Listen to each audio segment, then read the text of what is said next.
Baik,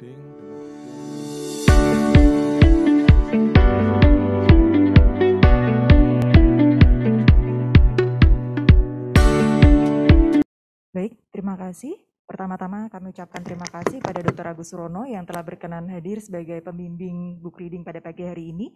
Terima kasih pada Chief Residen, rekan-rekan Residen, dan juga rekan-rekan dokter muda. Pagi ini saya akan membawakan book reading dari Bailey bab 62, halaman 879 sampai 895 dengan judul Upper Airway Stenosis, Evaluation and Management. Masuk ke materi book reading, dari Bailey mengatakan bahwa stenosis jalan nafas ini adalah suatu istilah yang memayungi seluruh adanya jaringan parut ataupun sikatrik di dalam lumen jalan nafas, baik itu dari trakea, subglotis, glotis, sampai ke supraglotis. Dan ini nanti terdiri dari beberapa hal. Jadi dari stenosis itu sendiri bisa terdiri dari jaringan ikat saja, jaringan kartilago, atau kombinasi dari jaringan ikat dan jaringan kartilago. Dan hasil akhir dari stenosis ini biasanya menimbulkan gejala berupa obstruksi jalan nafas maupun gangguan suara. Nah, untuk stenosis jalan nafas atas sendiri terutama berkaitan dengan kondisi trauma pasca intubasi atau post intubasi, di mana kondisi ini akan memperburuk kondisi medis dari pasien yang dirawat karena kondisi sakitnya dan mengganggu proses penyembuhan dari underlying disease-nya. Dan untuk stenosis jalan nafas atas ini biasanya akan terdiagnosis dalam waktu yang lama dan kadang-kadang pasien harus piknik, jadi harus beberapa kali periksa kepada dokter dan kadang-kadang dimisdiagnosiskan atau salah diagnosis sebagai asma, kadang-kadang juga sebagai disfungsi plika vokalis, dan beberapa juga didiagnosis sebagai kondisi respiratori yang lain. Dan ini dari Bailey menyimpulkan ada beberapa etiologi dari upper airway stenosis. Bisa dilihat di sini, yang pertama untuk trauma. Jadi trauma ini yang paling sering adalah injury atau perlukaan karena intubasi, kemudian trauma karena trauma tumpul eksternal maupun trauma penetrasi atau trauma tajam atau trauma tusuk, kemudian adanya trauma kimia, dan untuk yang kemudian paling sering terjadi pada pasien-pasien pasca pembedahan adalah trauma iatrogenik. Dan untuk penyebab atau etiologi yang kedua adalah sistemik, di mana nanti ada Wegener, kemudian sarkoidosis, amyloidosis, relapsing polychondritis, dan juga pemphigus. Kemudian untuk infeksi atau kondisi inflamasi di sini nanti dari trakeitis, kemudian laringitis, tuberkulosis, dan difteri. Kemudian selain trauma sistemik dan juga kondisi infeksi, perlu diingat juga ada etiologi kongenital, namun tidak dibahas di sini karena akan dibahas pada bab tersendiri dari Bailey. Kemudian neoplastik, idiopatik, dan yang terakhir adalah post-radiasi. Dan untuk etiologi sendiri, dikatakan di Bailey bahwa trauma, kemudian intubasi, infeksi, endoskopi, prosedur bedah, reflux, maupun penyakit autoimun dan neoplasma, ini akan menyebabkan adanya kerusakan mukosa ataupun kerusakan kartilago. Dan di sini nanti akan melibatkan proses inflamasi, di mana pada proses inflamasi nanti setelah itu akan terjadi proliferasi dan terbentuknya scar atau jaringan ikat, jaringan granulasi, dan berakhir menjadi sebuah fibrosis dan menyebabkan terjadinya stenosis. Dan untuk stenosis akibat trauma sendiri, kausa atau karena pasca pemasangan endotracheal tube atau pasca intubasi, hampir sebagian besar ini merupakan penyebab stenosis jalan atas. Jadi stenosis upper airway ini paling seringnya adalah karena trauma, dan trauma terseringnya adalah cedera post intubasi akibat penggunaan ET. Dan penggunaan ET ini nanti untuk menyebabkan stenosis mempunyai dua mekanisme. Yang mekanisme pertama adalah trauma pada glotisnya sendiri karena dinding ET yang rigid. Kemudian mekanisme yang kedua adalah trauma pada trakea karena penekanan atau pressure dari cuff-nya. Dan nanti kalau bisa disimpulkan atau dibuat alur, cedera akibat intubasi, nanti dia akan menyebabkan baik itu abrasi atau perlukaan pada mukosa secara langsung, atau adanya gangguan vaskuler akibat tekanan dari cuff endotracheal tube. Dan ini nanti pada beberapa kasus akan terjadi perfusi sistemik yang berkurang, sehingga menyebabkan gangguan suplai dari darah lokal, sehingga terjadi kondisi iskemik, kongesti, edem, ulcerasi, dan bisa mengakibatkan terjadinya kondritis, bahkan sampai nekrosis. Dan karena respon penyembuhan luka yang sekunder, ini akan menyebabkan adanya scar. Nah, scar inilah yang menjadi lumen atau diameternya menjadi berkurang sehingga menjadi stenosis. Seiring berjalannya waktu, memang ditemukan sejumlah cara untuk mengurangi cedera akibat trauma pasca intubasi di dinding trakea. Salah satunya adalah dengan meningkatkan ukuran dari endotracheal tube-nya dan juga meningkatkan compliance dari balon ET sehingga tekanan intracuff-nya bisa diturunkan secara signifikan. Jadi pada kasus-kasus pasien yang terintubasi biasanya akan digunakan endotracheal tube yang sesuai. Jadi jangan yang lebih kecil supaya nanti tekanan yang diberikan bukan berarti bahwa kalau dia lebih besar akan tekanannya lebih besar, tapi tekanan intrakafnya terutama untuk cedera di trakea akan menjadi lebih minimal. Dan untuk tracheostomi sendiri, di Bailey ini dikatakan tracheostomi ini adalah suatu bentuk trauma bedah tersering yang menyebabkan stenosis jalan nafas. Meskipun sebenarnya kita tahu bahwa tracheostomi ini adalah tindakan yang paling sering dilakukan dokter pada saat terjadi upper airway obstruction. Nah, stenosis pasca intubasi atau pasca tracheostomi ini kurang lebih 10-19% dari keseluruhan kasus stenosis jalan nafas atas. Dan untuk tracheostomi perkutan atau PDT yang sering dilakukan oleh dokter anestesi ini menyebabkan cedera kartilago yang lebih besar. Jadi secara konseptual dia akan menyebabkan cedera yang lebih bermakna dibandingkan surgical tracheostomy. Sehingga akan mempengaruhi kestabilan kerangka laryngotracheal. Jadi pada beberapa literatur tracheostomi perkutan akan menyebabkan stenosis upper airway yang lebih sering daripada tracheostomi yang surgical. Untuk selanjutnya, stenosis akibat trauma sekunder karena trauma tumpul pada leher. Jadi ini untuk trauma leher itu akan menyebabkan kerusakan pada framework atau kerangka dari kartilago dan juga menyebabkan laserasi dari mukosa sehingga berpotensi untuk terbentuknya skar jaringan ikat. Nah, tindakan bedah seperti misalnya yang diketahui tiroidektomi, kemudian parsial faringektomi, parsial laringektomi, atau operasi-operasi pada trakea dan bronkus, serta prosedur-prosedur yang melibatkan invasi ataupun sesuatu yang dimasukkan di dalam lumen dari jalan nafas, ini akan berisiko menyebabkan adanya inflamasi, dan selanjutnya akan berisiko menyebabkan adanya skar pada intralumen dari airway. Nah, untuk stenosis glotis yang iatrogenik, ini bisa terjadi dengan deepitelisasi bilateral biasanya dari commissura anterior dan plica vocalis anterior, sehingga akan menyebabkan adanya terbentuknya anterior glottic web. Nah, untuk anterior glottic web ini jika sudah terbentuk akan sulit sekali diterapi dan biasanya terapinya pemilihannya adalah dengan dilakukan pemasangan stent. Hal yang serupa juga bisa terjadi pada stenosis glotis yang posterior, di mana biasanya disebabkan karena manipulasi berlebihan pada plica vocalis posterior dan glotis posterior. Ada beberapa kasus dilaporkan batuk yang terlalu parah, dia bisa menyebabkan, atau batuk yang berat, bisa menyebabkan kartilago cricoid ini sering bergesekan dengan cincin trakea pertama pada saat batuk yang berat. Nah, pada saat terjadinya gesekan dan ini berulang, bisa menyebabkan adanya gangguan vaskuler. Dan pada pasien yang mengalami poor wound healing, misalnya karena DM atau yang lainnya, dia akan menyebabkan resiko terjadinya stenosis. Untuk yang selanjutnya, stenosis karena kondisi sistemik, salah satunya di Bailey ini disebutkan karena Wegener granulomatosis. Nah, Wegener granulomatosis ini adalah suatu penyakit sistemik yang sebenarnya dia menyerang adalah vaskuler atau pembuluh darah dan bisa menyerang berbagai organ, baik itu ginjal, paru, traktus respiratori bagian atas. Dan memang untuk penyebab penyakit ini masih belum diketahui secara jelas, namun frekuensinya cukup banyak, dari 8,5 sampai 50%, dan paling sering dia biasanya menyerang di area subglotis. Ini adalah gambaran untuk Wegener granulomatosis. Dia bisa menyerang dari mata, hidung, paru, kulit, kemudian jantung, ginjal, dan yang lainnya. Dan memang temuan biopsi ini dapat ditemukan biasanya suatu granuloma yang non-caseosa, dan memang biopsi ini bukan menjadi satu-satunya alat diagnostik. Biasanya yang kita lakukan sekarang adalah pemeriksaan anti-neutrophil cytoplasmic antibody atau CANSA. Dan ini 90% lebih akan positif pada kasus Wegener granulomatosis. Dan kontrol sistemik itu merupakan kunci terapi pada kasus stenosis akibat Wegener. Biasanya dengan medikamentosa, baik itu dengan methotrexate, siklofosfamid, atau rituximab. Jadi bukan pembedahan, tapi justru adalah kontrol sistemiknya. Mengingat Wegener ini adalah suatu kondisi sistemik. Untuk yang kedua adalah polikondritis berulang atau relapsing polikondritis.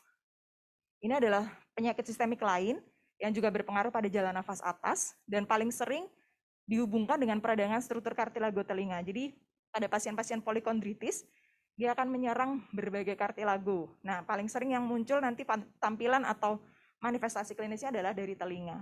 Dan struktur lain seperti hidung, persendian, kemudian laring, dan yang perlu diingat adalah percabangan tracheobronchial juga biasanya terlibat. Itulah kenapa polikondritis ini juga bisa menyebabkan stenosis dari upper airway.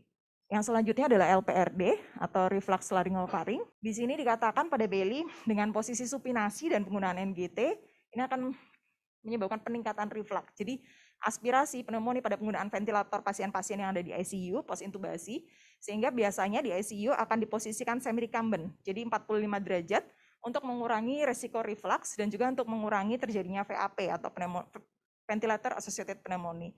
Dan biasanya pada pasien-pasien tersebut akan dilakukan pemberian atau penggunaan agen supresi asam sehingga dia mengurangi risiko cedera yang terjadi akibat adanya reflux dari asam. Selanjutnya adalah stenosis idiopatik.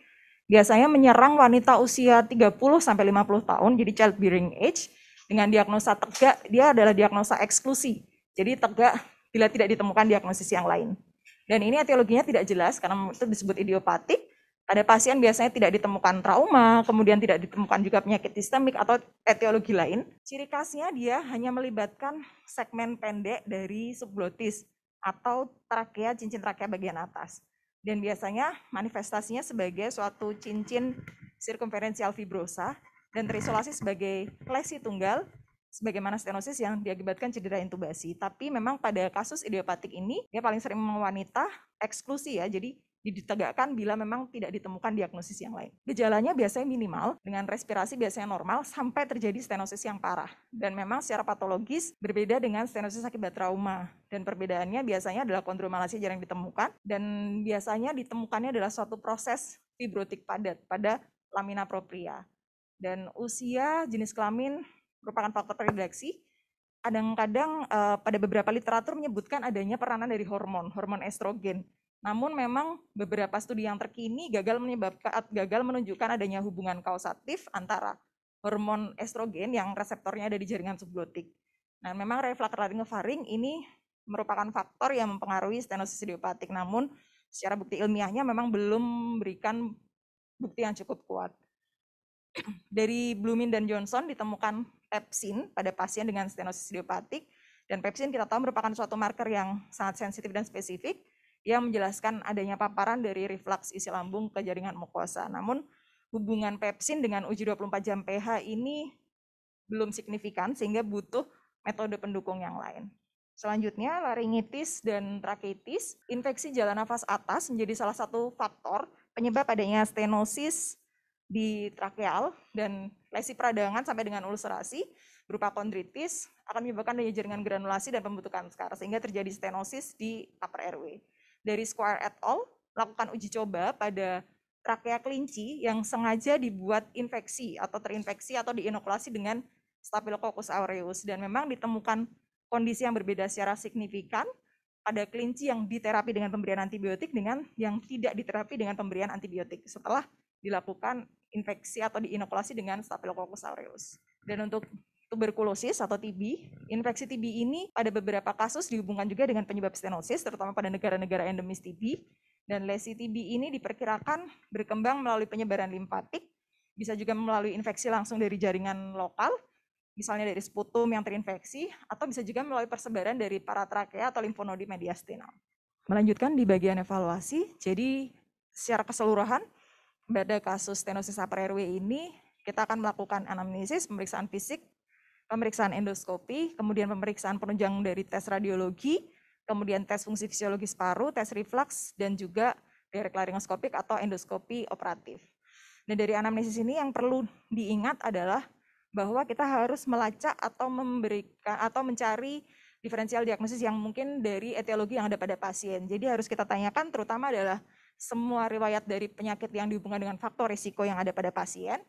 Kemudian misalnya dia ada riwayat trauma, riwayat intubasi, sehingga kita bisa menyempitkan kemungkinan etiologi yang ada pada pasien.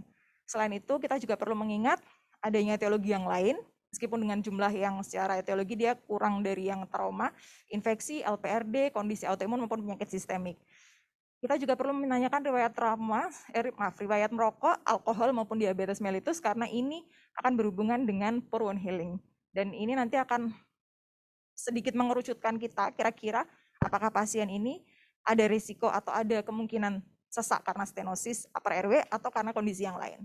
Dari pemeriksaan fisik seperti yang tadi sudah kita sebutkan, observasi dari respirasi di mana nanti akan terjadi stridor, jadi turbulensi dari airflow. Ini indikasi ada yang obstruksi, terutama bisa bila terjadi obstruksi yang berat. Nah, nanti di sini akan kita lihat ada yang stridor inspirasi yang low pitch, biasanya dia obstruksi di supraglotis, atau stridor bifasik ataupun inspirator yang high pitch, dia obstruksi bisa dari laringeal, subglotis maupun trakea. Dan kita juga perlu melihat secara visual atau inspeksi penggunaan otot-otot pernafasan seperti muskus accessorius, adanya retraksi, Dan ini merupakan adanya penunjuk ataupun indikasi yang serius bahwa ada obstruksi yang butuh penanganan segera. Pemeriksaan yang selanjutnya adalah dengan larynxoscopy fleksibel ataupun rigid. Ini merupakan bagian terpenting dalam visualisasi atau evaluasi jalan nafas. Dan di Bailey ini disebutkan bahwa penggunaan lidocaine 4% sebagai anestesi topikal cukup berguna, dan memang pada kasus dengan laring yang sensitif atau kecurigaan stenosis pada mid trakea ataupun pada distal trakea, aplikasi dari lidocaine ini akan sangat berguna melihat aspek dari transglotis dengan resiko yang relatif rendah, terutama resiko vagal. Dan pada saat melakukan endoskopi laring, pastikan semua area stenosis dan scar itu terlihat dengan jelas. Jadi kita mengevaluasi tidak hanya mukosanya saja, tapi kita juga melihat dari struktur di sekitarnya. Kemudian kita lihat adanya edem, eritem, ataupun adanya LPRD pada saat kita melakukan endoskopi. Dan pemeriksaan yang dinamis pada laring, ini untuk memastikan ada atau tidaknya parese ataupun paralisis dari plika vokalis, karena ini akan menjadi sumber yang berpotensi untuk menyebabkan obstruksi tambahan pada pasien selain dari stenosisnya. Dan jika sudah dilakukan tracheostomi, perlu diperhatikan stoma yang berhubungan dengan krikoid. Jadi transstoma fleksibel tracheoskopi atau tracheoskopi yang langsung dari dalam kanul tracheostomi ini akan mudah diterapkan, dan memang jika pasien kondisinya stabil, jalur tracheostomi yang bebas sumbatan ini kanul bisa dilepas sementara sehingga skop ini akan lebih mudah untuk melihat area subglotis dari bawah. Untuk CT scan, imaging CT scan, jadi pertama memang foto polos, namun foto polos ini tidak mampu melihat level dari stenosisnya. Biasanya minimal sekali untuk bisa menunjukkan level dan ukuran dari stenosisnya. Oleh karena itu kita butuh CT scan. Namun CT scan ini tergantung dari ketebalan slice dari CT scan-nya. Karena kadang-kadang pada stenosis yang cukup kecil atau cukup pendek, cukup tipis, dia akan susah terlihat dari CT scan. Dan memang untuk kalsifikasi ini sering terlihat pada trauma-trauma pasca intubasi, namun tidak ada pada stenosis idiopatik. Dan untuk potongan non-kontrasiti ini cukup berguna dalam memvisualisasi segmen dari stenosis upper airway ataupun kompresi ekstralumen misalnya karena adanya kondisi tumor atau gangguan di pembuluh darah. Nah, CT scan ini merupakan suatu bentuk evaluasi jalan nafas yang penting, terutama bila pasien-pasien ini kompromis atau beresiko untuk dilakukan tindakan endoskopi. Nah, keterbatasannya adalah yang tadi saya sampaikan, jika segmen stenosisnya ini sangat tipis. Jadi potongan CT scan itu kan terbatas, jadi kadang-kadang potongan CT scan yang tebal tidak akan bisa mendeteksi segmen stenosis yang tipis. Dan memang dibandingkan dengan endoskopi ini kurang akurat, namun pada beberapa kasus yang memang kompromis atau berisiko untuk dilakukan endoskopi, CT scan ini akan sangat membantu untuk menegakkan diagnosis stenosis. Di Bailey disebutkan adanya virtual tracheobronchoskopi. Ini masih teknik yang baru, di mana nanti teknologi ini akan memanfaatkan dari CT spiral data dan kontras antara airway dengan jaringan di sekitarnya, sehingga nanti akan dilakukan navigasi digital secara 3D. Jadi seolah-olah kita akan melihat intralumen dari misalnya dari airway, dari upper airway, kita lihat nanti stenosisnya ada di mana. Dan dari Bailey dikatakan sudah ada review dari 37 pasien dalam perbandingan baik menggunakan fleksibel tracheobronchoskopi, intraoperatif endoskopi, CT scan, dan virtual endoskopi. Hasilnya memang 94% dapat memprediksi grading dari stenosis Kattenmeier.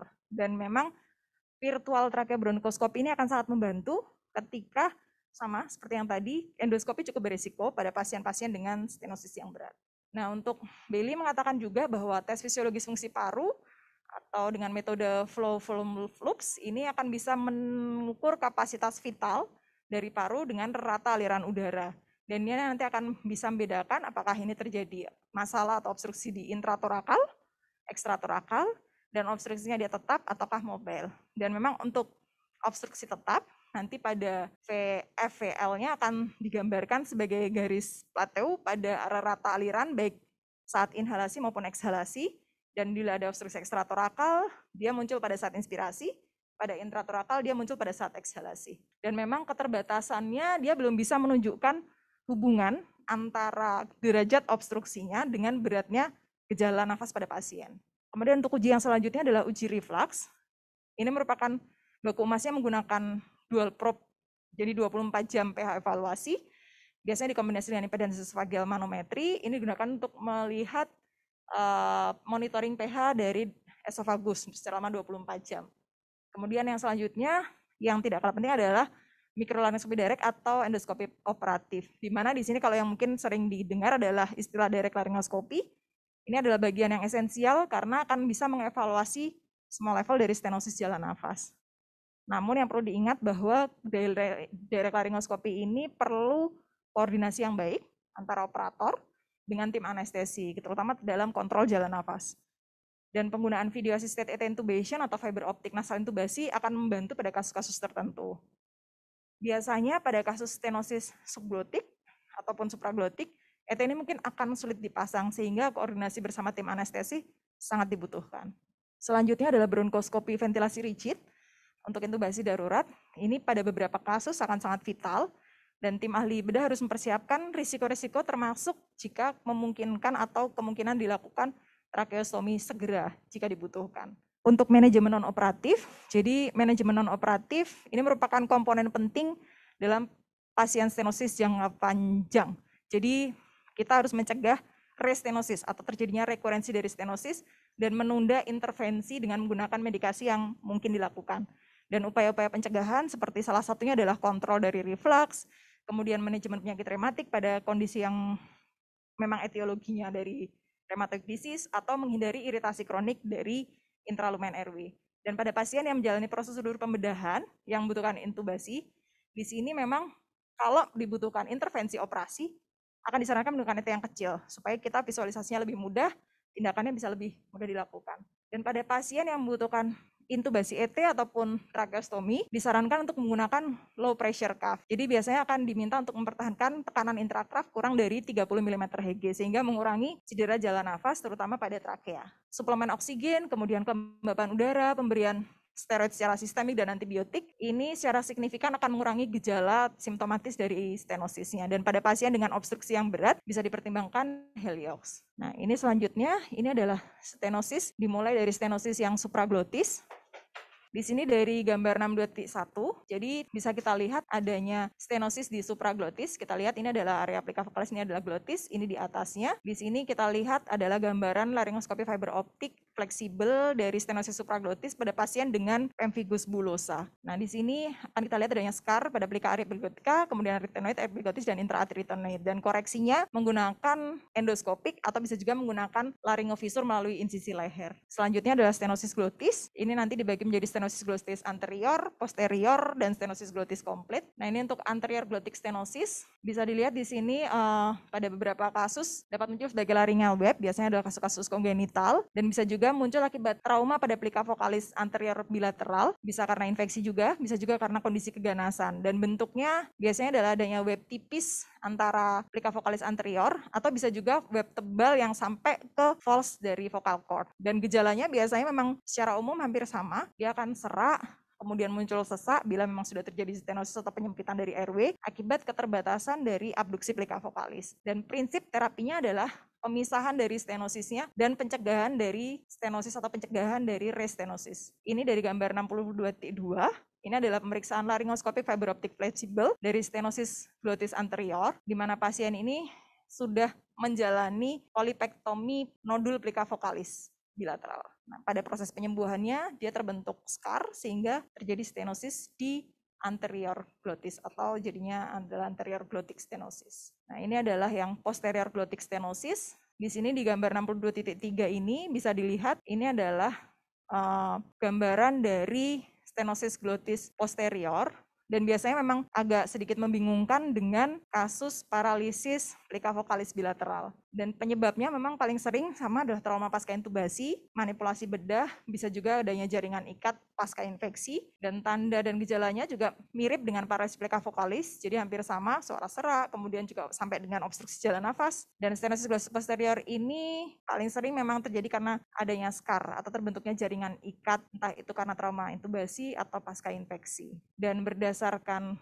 Budgasarian and Olson, untuk posterior glotic stenosis ini ada stage 1, 2, 3, 4. Jadi untuk stage 1 dia adesi, proses adesi dari plika vokalis, kemudian stage 2 stenosis dari commissura posterior dengan scar dia di intraarytenoid dan permukaan internal dari lamina cricoid yang posterior. Kemudian yang stage 3 dia stenosis commissura posterior dengan ankylosis di unilateral cricoarytenoid, yang stage 4 bilateral ankylosis cricoarytenoid. Nah, untuk manajemennya, untuk yang stenosis gluteus posterior, ini adalah injeksi lokal steroid, kemudian teknik endoskopi, dan pilihan terakhir adalah operasi. Dan untuk stenosis yang grade rendah, biasanya dengan injeksi steroid dan lisis scar secara endoskopik ini akan sangat membantu dengan hasil yang cukup baik secara pasca operasi. Dan arytenoidektomi dengan ataupun tanpa pemasangan stent maupun kordotomi ini merupakan alternatif terapi dengan efek kualitas suara yang masih bisa kita pertahankan. Ini adalah contoh dari Bailey di gambar 62.4, intraoperatif dari gambaran teleskopik 0 derajat dari kordotomi dextra. Kemudian yang ketiga adalah stenosis glossis yang komplit. Ini jarang terjadi, biasanya karena trauma berat ataupun infeksi, dan jika jalan nafas sudah adekuat, rekanulasi baik dari atas maupun dari bawah glotis ini dapat dilakukan. Dan alternatif terapi adalah dengan metode laryngofissur, di mana bagian stenosis akan dilakukan grafting dengan mukosa kulit maupun dilanjutkan dengan pemasangan stent. Izin melanjutkan untuk stenosis subglotis dan trakea. Jadi masih tetap sama, yang paling sering adalah trauma karena intubasi. Selain itu juga kondisi sistemik yang lain seperti penyakit Wegener ataupun iatrogenik akibat tracheostomi. Dan biasanya gejalanya awal dari suara serak, semakin berat muncul sebagai suatu keluhan sesak nafas yang hebat. Dan dari Bailey di sini ada gambar 62.5. Di sini adalah gambaran endoskopik rigid intraoperatif yang memperlihatkan adanya segmen tipis dari stenosis subglotis pada pasien dengan stenosis subglotik idiopatik. Dan untuk gambar 62.6, ini juga sama, gambaran endoskopik dari rigid intraoperatif, di mana di sini ada segmen tebal, kalau bisa dilihat di sini, ini segmen tebal dari stenosis subglotis pada pasien dengan Wegener disease atau Wegener granulomatosis. Dan untuk derajat stenosis dari Bailey di sini disebutkan ada Kattenmeier derajat 1, 2, 3, 4, di mana Kattenmeier 1 ini terjadi obstruksi lumen 0 sampai 50%, 2 ini 51 sampai 70%, 3 71 sampai 99%, dan derajat 4 ini obstruksi total 100%, jadi tidak dapat dideteksi adanya lumen. Nah, untuk gambaran endoskopik stenosis, di sini ada 3 gambar dari Bailey. Gambaran pertama ini adalah tampilan endoskopik rigid stenosis trakea yang tipe corkscrew. Kemudian yang gambaran kedua ini adalah stenosis subglotis tebal dengan jaringan granulasi. Ini jaringan granulasi. Kemudian yang gambar ketiga ini adalah gambaran laryngoskopik fiber optik fleksibel dari stenosis trakea pada tempat tracheostomi. Dan memang dilihat di sini dinding lateralnya dia kolaps dan terdapat jaringan granulasi di anterior. Prolaps suprastoma, Dok. Pada pasien-pasien prolong ET nanti pasca prolaps suprastoma. Untuk tata laksana endoskopik, jadi yang paling utama memang endoskopik termasuk nanti dikombinasi dengan injeksi steroid, insisi laser, balon dilatasi, ataupun dengan aplikasi mitomycin C. Dari beberapa literatur, Strong and Jaco di tahun 1970 awal, dia memperkenalkan dengan laser CO2, di mana insisi radial nanti ini memberikan kesuksesan yang bervariasi. Dan dari Simpson et al., dia terjadi kegagalan yang cukup tinggi pada stenosis yang sirkumferensial, kemudian segmen stenosis yang lebih dari 1 cm vertikal, kondisi tracheomalacia, kemudian posterior glotic stenosis, dan adanya riwayat infeksi bakteri sebelumnya. Dari Valdez and Sepsey, stenosis lebih dari 1 cm merupakan faktor prediktif kegagalan manajemen dari endoskopi. Dan dari Rudiger et al., dilatasi endoskopik, insisi laser CO2, dan mitomycin ini dapat menghindarkan pasien atau meminimalkan dilakukannya tracheostomi pada pasien. Hanya sekitar 60% butuh dilatasi ulang karena adanya restenosis dengan rata jangka waktu adalah 9 bulan. Mitomycin C ini merupakan suatu agen antiproliferatif dan antineoplastik. Dia dihasilkan oleh Streptomyces caspitazus. Dia menghambat adanya cross-linking dari DNA dan menekan adanya respon inflamasi sehingga menghambat terbentuknya scar atau jaringan ikat, sehingga di sini dia menghambat proliferasi dari fibroblast. Biasanya memang dikombinasikan bersama dengan terapeutik endoskopik seperti misalnya balon dilatasi. Nah, untuk reseksi krikotrakeal biasanya didahului dengan dilatasi endoskopik, misalnya dengan balon dilatasi sebagai penanganan awal. Dan pertimbangan reseksi terbuka ini salah satunya adalah augmentasi regiostenosis dan reseksi dari segmen stenosisnya. Jadi pada dilatasi endoskopik sebagai penanganan awal, kita akan melakukan evaluasi. Bila tidak berhasil, baru kita lakukan reseksi terbuka atau open surgery. Dan indikasinya biasanya adalah adanya scar sirkumferensial dari daerah subglotis. Yang direseksi dari reseksi krikoid adalah seluruh krikoid anterior, cartilagotheroid inferior, dan krikoid posterior. Ini adalah salah satu gambaran dari Bailey untuk reseksi laringotrakea, di mana teknik ini adalah teknik reseksi pada stenosis sirkumferensial yang melibatkan area subglotis. Di gambar 6210 di sini bisa kita lihat untuk A, B, C, D ini adalah teknik reseksi laringotrakea pada stenosis sirkumferensial di area subglotis. Jadi yang dipotong melibatkan seluruh anterior krikoid, cartilagotheroid inferior, dan posterior krikoid.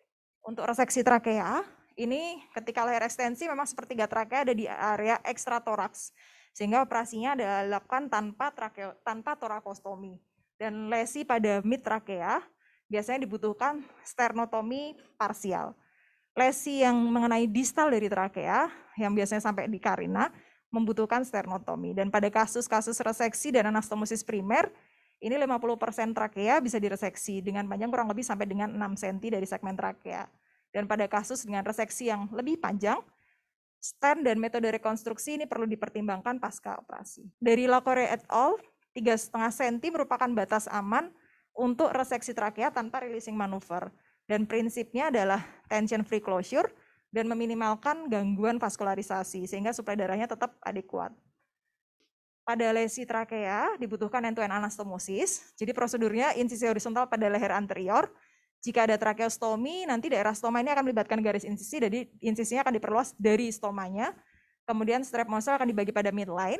Kemudian glandula tiroid akan ditranseksi di midline, kemudian disibak ke anterior dari trakea, kemudian manuver jaringan di sekitar sulcus trakeoesophageal dekat dengan nervus laryngeus recurrens. Dan setelah reseksi dari trakea, anastomosis nanti dilakukan dengan benang yang absorbable ataupun dengan benang permanen. Penutupan yang tidak sempurna biasanya akan menyebabkan resiko emfisema subkutan, pneumomediastinum, dan pneumotoraks. Komplikasi dari anastomosis sendiri banyak ya, dari dehisensi, infeksi sekunder, pneumonia, paresis ataupun paralisis plika vokalis, trakeomalacia, dan juga perdarahan. Dan faktor prognostik dari kegagalan anastomosis salah satunya adalah komorbid berupa DM, reseksi yang panjang dengan segmen lebih dari 4 cm, kemudian usia muda kurang dari 17 tahun, reseksi laringotrakeal, atau adanya trakeostomi preoperatif. Dan untuk stenosis idiopatik, 98,8%-nya memberikan outcome yang baik dengan anastomosis. Nah, untuk prosedur releasing atau releasing maneuver, di sini yang tadi disampaikan bahwa tension free closure ini sangat penting untuk keberhasilan anastomosis. Jadi laryngeal releasing biasanya dilakukan pada trakeal yang sisi proksimal. Bila terdapat tekanan pada anastomosis, dibutuhkan releasing sehingga menambah panjang. Dan dari Grillo et al., 6,4% dari prosedur releasing dilakukan pada kasus primer dan 29% pada kasus revisi. Ada beberapa teknik yang disebutkan dari Bailey, ada teknik Dedo-Fischmann, di mana di sini dilakukan rilis dari tirohioid atau infrahioid, transeksi dari muskulus dan membran tiroid, kemudian mobilisasi dari cornus superior cartilagotheroid sampai ke inferior laring. Dan teknik yang selanjutnya Montgomery, ini dia di suprahioid, kemudian ligamentum stylohyoid dan cartilagohyoid dipisahkan ke medial ke arah tendon musculus digastricus. Selanjutnya dari Bailey adalah pemakaian stent trakea. Dan stent trakea ini cukup efektif untuk stenosis ekstralumen, misalnya untuk tumor. Dan untuk tata laksana paliatif, biasanya stent trakea ini dipilih untuk pasien-pasien dan prognosis buruk, di mana kita hanya bisa melakukan terapi paliatif. Pemasangan stent trakea ini berhubungan dengan komplikasi yang cukup tinggi, dan biasanya tidak direkomendasikan pada stenosis yang ringan. Prognosis yang buruk biasanya tidak berhasil dengan dilatasi, misalnya balon dilatasi dia gagal, kemudian tidak berhasil dengan repair atau surgical atau open surgery, dan stenosis yang segmen panjang, atau keterlibatan jalan nafas yang kurang dari support dari kerangka. Dan untuk tipe stent trakea ini ada 2, logam dan silikon. Untuk tipe yang logam atau yang metal, dia keuntungannya mudah dipasang, terintegrasi dengan mukosa dinding trakea, namun kerugiannya dia tidak ada mucociliary clearance, dan susah untuk diambil dan sering menyebabkan granulasi. Komplikasinya dari granulasi, restenosis, fraktur dari stentnya itu sendiri, kemudian erosi, perdarahan, infeksi, dan kematian. Untuk stent trakea silikon yang lebih sering kita gunakan, keuntungannya untuk stenosis trakea distal dan bronkus, serta cocok trakea yang letak tinggi refraktor. dan dia minimal sekali bisa memunculkan jaringan granulasi. Strukturnya baik untuk patensi RW, kemudian mudah dipasang dan mudah juga untuk diambil atau di-up. Kemudian panjangnya bisa disesuaikan dengan segmen stenosis. Namun kerugiannya perlu GA dan mudah migrasi serta mudah mengalami obstruksi karena udara tidak terhumidifikasi. Nah, ini adalah gambaran dari Belly dari gambar 62.12. Gambaran skematik dari Cicup. Nah, ini untuk yang pendek ini adalah yang sisi anterior ke arah subglotis, yang panjang ini adalah ke arah karina. Ini yang keluar. Jadi kalau dari luar tampilannya mirip seperti kanul tracheostomy. Selanjutnya dari Belly menyebutkan adanya pemakaian autograf, di mana autograf ini bisa diambil dari fascia lata, perikard, fragmen tulang, dinding trakea, periosteum maupun dari kartilago aurikuler. Biasanya digunakan untuk defek kecil, ini autograf dapat digunakan sendiri. Untuk defek yang besar, ini dapat digunakan autograf bersama dengan material pendukung yang lain, misalnya dengan wire atau mesh, bisa juga dengan stent silikon atau polyethylene. Dan kegagalan autograf ini biasanya disebabkan karena pengambilan graf yang kurang baik, bisa juga terjadi restenosis atau terbentuknya jaringan granulasi pasca pemasangan graf. Selanjutnya adalah transplantasi trakea dan tissue engineering. Jadi transplantasi ideal ini meminimalkan reaksi inflamasi, dianastomosis yang kuat, serta mempertahankan struktur 3 dimensi dari jalan nafas, dan ada epitelisasi. Nah, untuk alograf sendiri biasanya ada reaksi berupa penolakan jaringan, dan meskipun diberikan imunosupresan, biasanya vaskularisasi dari alograf ini buruk, sehingga kemudian stage 2 ini kurang dari 1 cm, kemudian untuk stage 2 ini lebih dari 1 cm, dia terbatas pada krikoid. Kemudian stage 3 dia melibatkan trakea dengan panjang lebih dari 1 cm. Stage 4 dia melibatkan glotis dengan fiksasi. Jadi kalau kita lihat di McCaffrey, dia selain lokasi dari stenosisnya, dia juga panjangnya dari segmen. Dan biasanya di sini sangat penting untuk menentukan tipe surgery atau tipe pembedahan, di mana yang dia stenosis yang pendek, kurang dari 1 cm, dari subglotis, dia biasanya bisa dengan terapi endoskopik, biasanya dipilih yang non-invasif dengan balon dilatasi. Sedangkan pada stenosis yang lebih tebal, dengan panjang lebih dari 1 cm, jadi grade 2 dan selanjutnya, dia biasanya lebih disarankan untuk open surgery. Meskipun pada beberapa literatur, terapi atau tata laksana non bedah tetap menjadi pilihan awal, kecuali kalau memang ada kontraindikasi. Jadi pilihan awal memang dengan terapi endoskopik, salah satunya dengan balon dilatasi, dan beberapa systematic review menyarankan terapi kombinasi. Jadi misalnya balon dilatasi dengan pemberian steroid atau misalnya dengan pemberian mitomycin, dilakukan evaluasi, bila tidak berhasil, biasanya akan beberapa kali terapi sampai dengan diputuskan untuk pembedahan. Meskipun dari sini dikatakan bahwa McCaffrey grade 2 dan selanjutnya diindikasikan untuk open surgery. Ini adalah sebuah luka, kalau tidak segera disembuhkan, dia akan mengalami proses yang disebut wound healing failure. Ya. Nah, itu kenapa harus ada kombinasi pemberian satu antiinflamasi yang dipilih adalah steroid. Nanti ada beberapa artikel pemilihan jenis-jenis steroid. Yang kedua adalah bagaimana mencegah proliferasi. Karena konsep proliferasi adalah terjadinya proses scar, ya, fibrosis yang berlebihan itu karena ada proliferasi yang berlebihan. Nah, untuk antiproliferasi kita gunakan mitomycin C yang sampai saat ini masih dipakai. Nah, untuk mitomycin C lebih banyak diarahkan kepada kejadian keganasan misalnya ya, tapi untuk laring ini sangat jarang dipakai ya, karena kita lihat efek sampingnya. Kalau dieta terlalu luas memberikan mitomycin C justru akan mengalami kerusakan di jaringan yang sehat. Karena kita ingat di tubuh kita juga ada repair di tingkat DNA itu ada DNA repair, di tingkat sel ada cell repair, cell cycle maksud saya ya. Di cell cycle-nya itu ada homeostasis kontrol yang normal itu ada. Nah, kalau kita terlalu menggunakan berlebihan kadang-kadang mencegah repair yang normal sehingga terjadi atrofi. Ya, sehingga menjadi jaringan yang rusak. Nah, memang harus bijak ya, dan kunci terakhir adalah bahwa airway itu adalah sesuatu yang sangat sulit. Begitu dia rusak, penyembuhannya itu tidak bisa sempurna. Tapi untuk menuju rusak harus perlu effort yang banyak. Jadi kita tidak boleh mengkambing hitamkan hanya satu faktor. Pasti ada faktor-faktor lain yang berperan di situ. Seperti tadi, TB memang jarang di Indonesia. Artinya kejadian stenosisnya jarang, ya. Tapi dampak dari inflamasinya itulah yang menyebabkan terjadinya stenosis. Jadi konsepnya bagaimana kita menekan inflamasi apapun penyebabnya. Entah trauma, entah infeksi. Infeksi dari manapun, dari atas, sistemik maupun dari bawah. Sehingga dari satu bacaan book reading ini kita bisa membuat banyak referat kalau Anda ingin.